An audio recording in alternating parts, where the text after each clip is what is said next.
Merci d'être avec nous sur Al24 News. Au sommaire de ce 24 heures Afrique.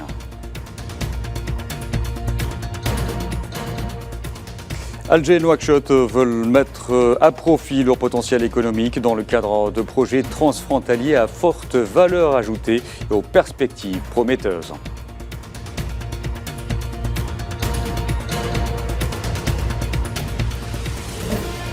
Le président sénégalais Macky Sall annonce qu'il ne sera plus président à compter du 2 avril, date à laquelle prendra fin son mandat à la tête du pays.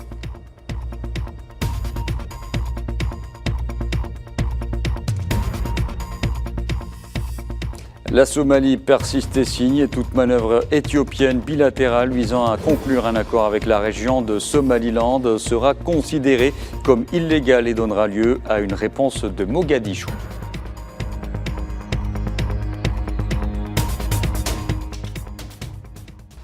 Bonsoir à tous. Et avant de développer ces titres, ce communiqué de la présidence algérienne qui a indiqué que le président Abdelmadjid Tebboune a chargé le président de l'Assemblée populaire nationale, Brahim Bourali, de le représenter, donc de prendre part aux obsèques du président namibien Ag Geingob.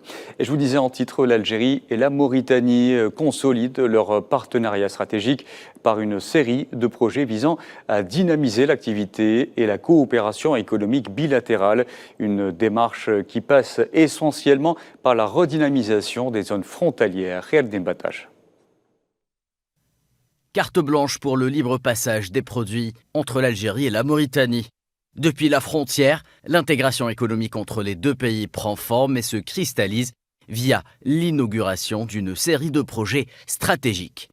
Le président algérien Abdelmadjid Tebboune et son homologue mauritanien Mohamed Ould Cheikh El Ghazouani réunis à Tindouf pour donner le coup d'envoi des travaux de la route reliant la wilaya algérienne à celle de Zouérat en Mauritanie, ainsi que le lancement de 2 passages frontaliers fixes et de la zone de libre-échange annoncée quelques jours auparavant par le chef d'État algérien.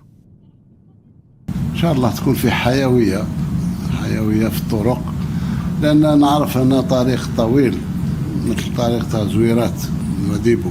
أعتقد أن تكون فيه محطات يستغلوها أشقاء بالنسبة للبنزين، بالنسبة للنبات، بالنسبة للأكل، بالنسبة يعني تفتح آفاق وتعمر المنطقة هذه. المنطقة حاليا باقية فارغة هكاك جرداء. إذا مرة أخرى نزيد نأكد على ضرورة السرعة، الإنجاز بالسرعة، لأن اليوم الشعبين الجزائري والموريتاني هم ينتظروا في الطريق هذا. Cette route d'un millier de kilomètres qui va fermer un corridor très important en direction d'autres pays de l'Afrique de l'Ouest.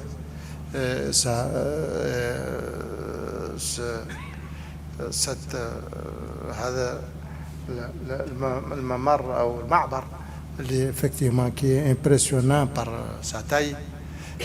J'ai dit tout à l'heure à mon frère, le président Abdelmadjid, que je ne pensais pas quand même en réalité dans mon esprit que c'était quelque chose de ce niveau-là. Donc encore une fois, Monsieur le Président, je vous remercie pour tout ça. Les projets en question permettront aux deux pays de renforcer leur coopération économique et augmenter sensiblement le volume des échanges commerciaux qui s'est établi à plus de 400 millions de dollars durant l'année écoulée. Tout ce qui est mauritanien, marhaba bih. Sans douane, sans rien, sans... Tout ce qui est algérien, كذلك يدخل sans douane ويخرج sans douane.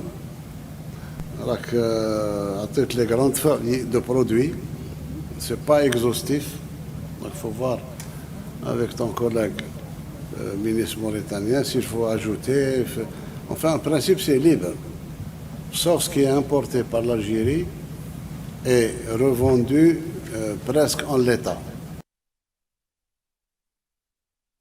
À travers le lancement de ces projets, l'Algérie démontre encore une fois la nature de son engagement vers l'intégration économique régionale et le désenclavement de la région sahélo-saharienne en vue de contribuer à l'essor de l'économie africaine plus que jamais gage de la paix, la sécurité et la prospérité continentale.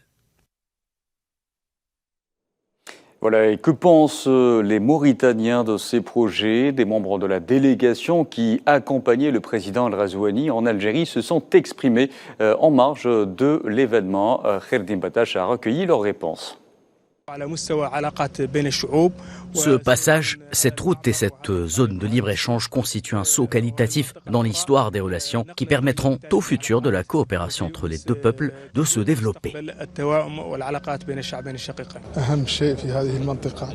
Ce qu'il y a de plus important dans cette zone de libre-échange, c'est la gestion des échanges commerciaux et la création de nouveaux emplois pour les riverains avant tout, ainsi que de belles et grandes perspectives pour les commerçants et les opérateurs économiques des deux côtés de la frontière. En parlant d'économie en Afrique, à une semaine du 7e sommet du Forum des pays exportateurs de gaz à Alger, le ministre libyen du pétrole et du gaz, Mohamed Aoun, a indiqué que ce sommet revêtait une importance cruciale compte tenu des bouleversements que connaît le monde, d'autant plus que le gaz sera le combustible de la transition des énergies fossiles vers les énergies alternatives et renouvelables. C'était dans une déclaration à l'agence de presse algérienne APS. Dans l'actualité aussi, la pression s'accentue sur l'entité sioniste, et notamment au Conseil de sécurité, où l'Algérie a réitéré hier son appel à un cessez-le-feu immédiat et permanent dans la bande de Gaza pour mettre un terme à la tragédie humanitaire en cours, affirmant son rejet de tout plan visant le déplacement forcé des Palestiniens. Naïla El Hamouda. Trop de mots, pas assez d'aide. Une cessation urgente et durable des massacres sionistes à Gaza. C'est le mot d'ordre réitéré par l'Algérie devant les membres du Conseil de sécurité. Le rejet américain de la résolution algérienne pour un cessez-le-feu à Gaza démontre une nouvelle fois le manque d'influence du Conseil de sécurité et sa totale léthargie face aux États-Unis. Ce qui pourrait faire croire que c'est Washington qui mène la danse et donne le tempo lorsqu'il s'agit de permettre à l'entité sioniste de poursuivre son génocide.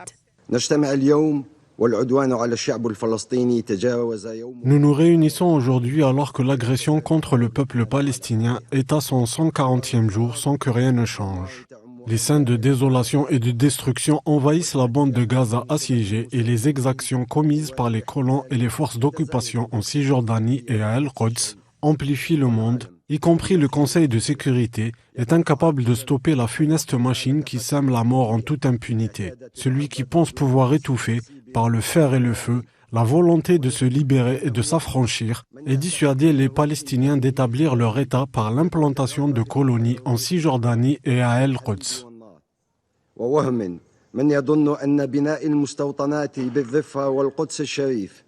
Les massacres sionistes sur Rafah peuvent être ceux de trop, ceux qui poussent l'Algérie à exiger de toutes les parties de faciliter une aide humanitaire à grande échelle. Car les bombardements et la menace d'une offensive terrestre sioniste au début du Ramadan se précisent. Un tel crime est susceptible d'embraser encore plus la situation qui est déjà hors de contrôle. Il est totalement inacceptable de brandir la menace d'une incursion à Rafah et d'empêcher l'entrée des aides sous de faux prétextes pour en réalité forcer les Palestiniens à quitter leurs terres. L'Algérie rejette tout plan visant le déplacement forcé des Palestiniens et met en garde contre les risques qu'entraîneront les mesures visant à restreindre l'accès des Palestiniens à la mosquée Al-Aqsa pendant le mois sacré de Ramadan.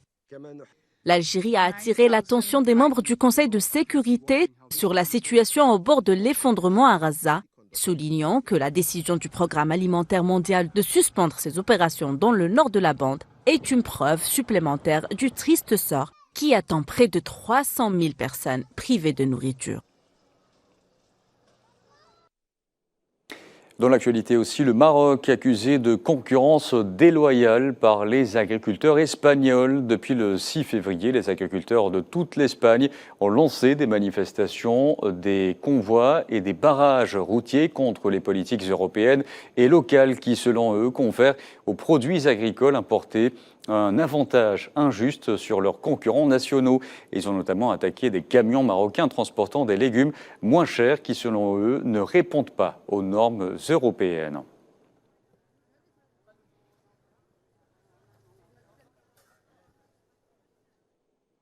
Nouveau revirement au Sénégal. Le président Macky Sall a laissé en suspens hier soir la date de la présidentielle dont il avait décrété le report, tout en assurant qu'il quitterait son poste comme prévu le 2 avril, que son successeur soit connu ou pas. L'opposition, elle, reste tout de même sceptique. Safouane Ben Sabri.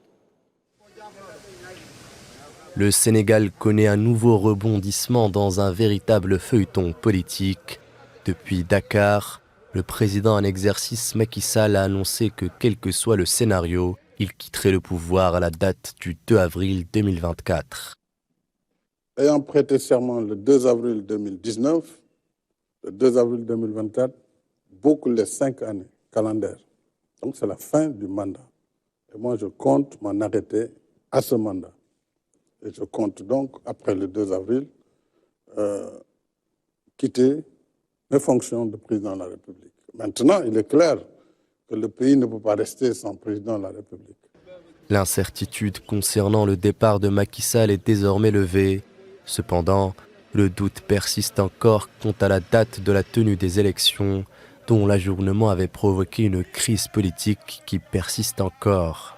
Alors que le pays est en proie aux tensions, le président sénégalais a annoncé la mise en place d'un dialogue à partir du 26 février. Dialogue à l'issue duquel sera éventuellement fixée la date des élections. L'opposition, elle, est montée au créneau et refuse le dialogue avec Macky Sall à propos de la date de la présidentielle. Les opposants exigent la tenue d'une élection avant le 2 avril. Dans une volonté de lâcher du lest, le président sénégalais a envisagé la libération de plusieurs détenus politiques, dont Ousmane Sonko, figure médiatique centrale de l'opposition. Sa sécurité. Oui, pour cela, je suis prêt à aller aussi loin pour que tous bénéficient de ce pardon et que le Sénégal aille vers ces élections de manière apaisée. Malgré la prise de parole du président sénégalais, le pays ne connaît pas encore de retour à la stabilité. L'annonce du report de l'élection avait provoqué des manifestations. Celle-ci avait mené à la mort de 4 individus. L'Afrique du Sud intensifie ses actions diplomatiques en faveur des dossiers à caractère international qu'elle défend au sein des instances et organisations internationales. En marge du sommet du G20 au Brésil, la chef de la diplomatie sud-africaine, Aladi Pandor, a eu notamment des entretiens avec son homologue russe, Sergei Lavrov. Au menu des discussions, la coopération entre l'Afrique du Sud et la Russie dans différents domaines.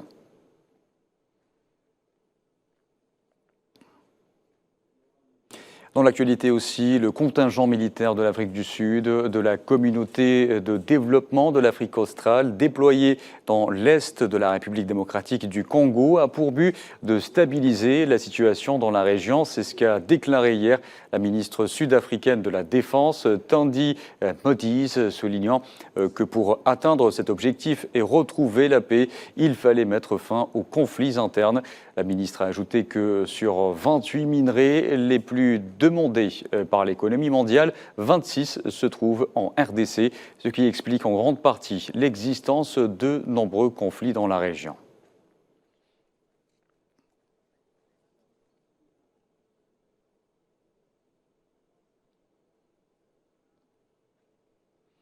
Je vous le disais en titre, le président somalien Hassan Sheikh Mohamud a déclaré que son pays se défendrait si l'Éthiopie concluait un accord visant à établir une base navale dans la région séparatiste du Somaliland et éventuellement à reconnaître le territoire comme un État indépendant.